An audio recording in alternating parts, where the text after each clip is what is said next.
ассалому алайкум бинандагони гиромӣ, ман дар фурудгоҳи байналмилалии шаҳри Душанбе қарор дорам ва имрӯз аз 17 давлати ҷаҳон паҳлавонон барои иштирок дар чемпионати аввалини ҷаҳон оид ба гӯштагирӣ ба Душанбе меоянд.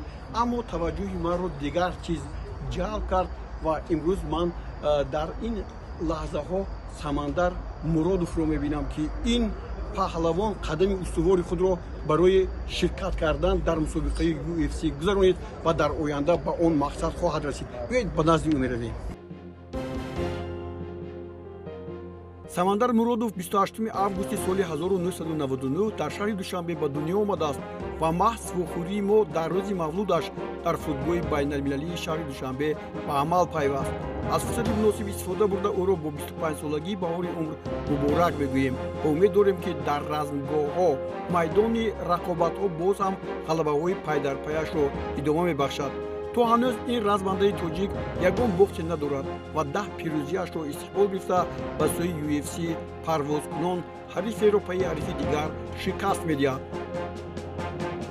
6 рӯз пештар 21 августи соли равон ӯ дар Лас-Вегас дар мусобиқаи Road to UFC бо варзишгари амрикоӣ Ҷонатан Пирс мақова санҷида бо қарори якдилонаи доварон ба комёбӣ сарфароз гардид. ин ғалаба боз як қадами дигар Самандар Муродовро ба сӯи UFC ҳидоят мекунад. аз ин пештар 20 январ Самандар Муродов Бобур Қурбонови ӯзбекистониро пеш аз муҳлат ба нокаут фиристода буд. аксари рақобатҳояш бо ғалабаи комил ва таслимшавии ҳарифон анҷом ёфтааст.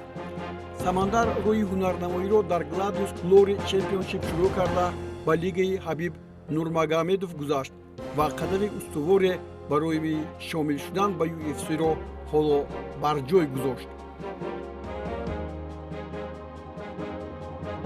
хуб, нақшаҳо акнун чӣ гуна мешаванд?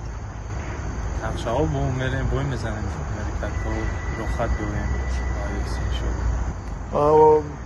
ин навбати ҳарифи шумо ки мешавад маълум аст ё ки ҳоло ин қадами устувор аст ва вақтҳои охир ман мебинам ки дар UFC тоҷикистониҳо хеле хуб баромад мекунанд. мо аз шумо ҳам ин умедро дорем, мухлисон ҳам умед доранд. ба мухлисон чӣ мегӯед дар ин бора? мухлисо ҳазор раҳмат ки моро чӣ мекунанд, дастгирӣ мекунанд, то охира дастгирӣ кунанд. саломат бош.